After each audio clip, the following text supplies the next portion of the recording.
இந்த சாங்டிஃபிகேஷன் என்னும்பொழுது எனக்கு ஒன்று ஞாபகம் வந்துச்சு. என்னென்னா 2008 ஜான் என்னோடய பர்த்டே அன்னைக்கு எங்கள் அப்பா எனக்கு வந்து ஒரு மொபைல் வாங்கி கொடுத்தார். வாங்கி கொடுத்து எனக்கு பர்த்டே விஷ் பண்ணார். விஷ் பண்ண உடனே அப்போ தான் இந்த மொபைல் எல்லாம் வர்ற ஒரு காலம். தட் வாஸ் ஸோ ஃபேண்டசி, ரொம்ப அழகாக இருக்குது. அதிலேயே கொஞ்ச நேரம் உட்காந்துருக்கிறேன். ஒவ்வொன்றும் புதுசாக கற்றுக்கிறதுக்கு எல்லாம் பயங்கர நல்லா இருக்குது.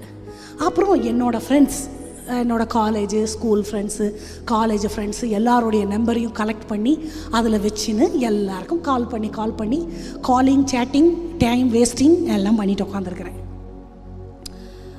At the month of February நான் உபவாச ஜபத்தில் அப்பா கூட மீட்டிங் போயிருக்கிறேன். அப்பா உபவாசம் பண்ண உடனே தூத்துக்குடியில் நானும் உங்கள் கூட உபவாசம் இருக்கிறேன்ப்பா. எனக்கு அப்பா கூட போட்டி போடுறது ரொம்ப இஷ்டம். நீங்கள் வயசானவரே அப்படி பண்ணும்போது நான் எப்படின்னு போட்டி போடுவேன். அது அவருக்கும் ரொம்ப பிடிக்கும், எனக்கும் ரொம்ப பிடிக்கும். அப்பா கூட போட்டி போட்டுன்னு நீ சாப்பிடு மகன், இல்லைப்பா நான் அவங்க கூட ஃபாஸ்டிங் இருக்கிறேன் அப்படின்னு சொல்லிட்டு ஜெபம் பண்ணி பைபிள் படிச்சுட்டே இருக்கிறேன். அப்பா என்கிட்ட வந்து சொன்னார், God wants to speak to you something அப்படின்னார். சரிப்பா சொல்லுங்கள், உன்னை ஆண்டவர் சாங்டிஃபை பண்ண சொல்கிறார் அப்படின்னார். இந்த ஒரு வார்த்தை தான் சொன்னார்.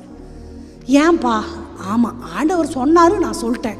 உன்னை நீ பரிசுத்தமாக்கிக்கொள், சாங்டிஃபை பண்ணிக்கொள் அப்படின்னார். சாங்டிஃபைன்ற வார்த்தைக்கு அர்த்தம் தெரிஞ்சாலும் அது என்னவா இருக்கும்னு கொஞ்சம் ஆராய்க்கணும் அப்படின்னு சொல்லிட்டு அதனுடைய அர்த்தத்தை போய் பார்த்தா, sanctification means it is nothing but set apart. அப்படின்னா set yourself apart from others. இன்னொரு விளக்கம் சொன்னால் set yourself near to God. உலகத்து மனுஷர்கிட்ட இல்லை உலக பிரகாரமான காரியங்கள்லேருந்து உன்னை தனிமைப்படுத்திக்கோ. Bring yourself near to God. That is sanctification.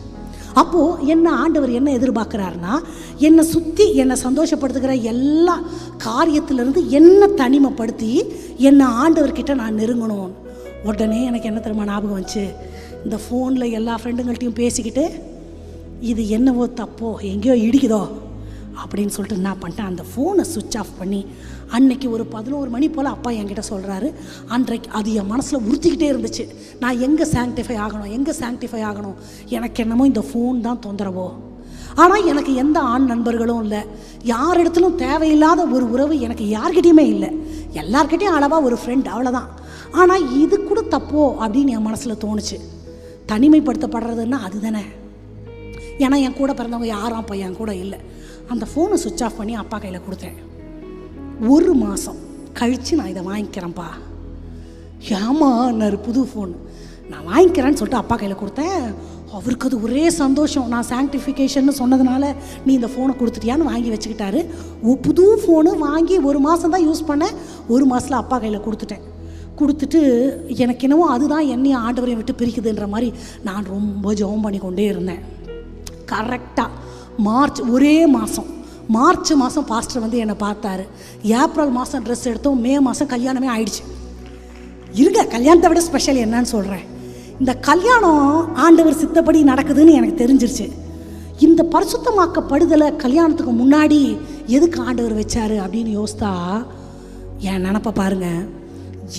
Esther Rajathi ராஜா கிட்ட போகிறதுக்கு முன்னாடி கந்த வர்க்கத்தினால, வெள்ளை போலத்தினால, சுகந்த வர்க்கத்தினால அவளை வந்து கிளென்சிங்.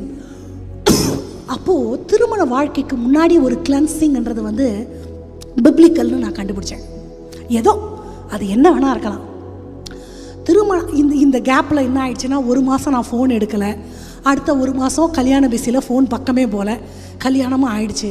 அந்த பழைய ஃப்ரெண்ட்ஸ் எல்லாம் கொஞ்சம் அப்படியே பேக் அடிச்சிட்டாங்க. எனக்கு பேசுகிறதுக்கு யாருமே இல்லை. கல்யாணம் ஆகி ஒரு 2 நாளில் பாஸ்டர் சொன்னார், நீ யார்கிட்டையும் ஃபோன் பேச மாட்டியா, உனக்கு ஃப்ரெண்டே இல்லையா? இருந்துச்சு, அதான் எல்லாத்தையும் தள்ள சொல்லிட்டாரு. இப்போ இல்லை என்ன, அதான உண்மை. அவருக்கு அது என் மேலே ரொம்ப மரியாதையை உண்டாக்கிருச்சு. இந்த காலத்தில் இப்படி ஒரு பெண் இருக்க முடியுமா அப்படின்னு. அப்போது என்ன இதில் கூட ஒரு பரிசுத்தம் வேணுமானா ஆண்டவரோட நடக்கிறவங்கள்ட்ட ஆண்டவர் அதை கூட எதிர்பார்ப்பார். மனுஷ அன்புக்கெல்லாம் ரொம்ப நான் முக்கியத்துவம் ஆண்டவரோட நடக்கணும்னு நினச்சா நான் கொடுக்க முடியாது. பார்த்தா பேசுறது அதெல்லாம் ஓகே.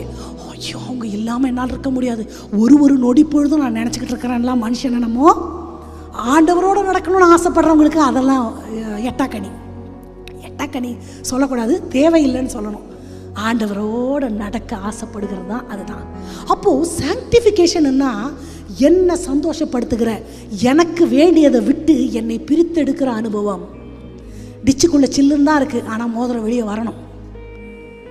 யாருக்கும் தெரியாமல் மறைவாக இருந்தால் எப்படி வேணா இருக்கலாம், ஆனால் எல்லாருக்கும் தெரிகிற வாழ்க்கை நான் வாழணும்னா I have to give up my dirts. ஆமாவா? அதுதான் பிரித்தெடுக்கிற அனுபவம். நான் ஜொலிக்கணும், அவர் கையில் மறுபடியும் கிரீடமாக இருக்கணும்னா எனக்குள்ள அந்த ரெஸ்டோரேஷனில் பரிசுத்தமாக்குதல் ஒரு பகுதி. ஆமாவா? அப்போ என்னை நான் பரிசுத்தமாக்குறதற்கு ஒப்பு கொடுக்கணும். ஆண்டவர் அந்த காரியத்தை என் வாழ்க்கையில் நடத்திட்டார்னா சுத்த பொண்ணாக நான் விளங்குவேன்.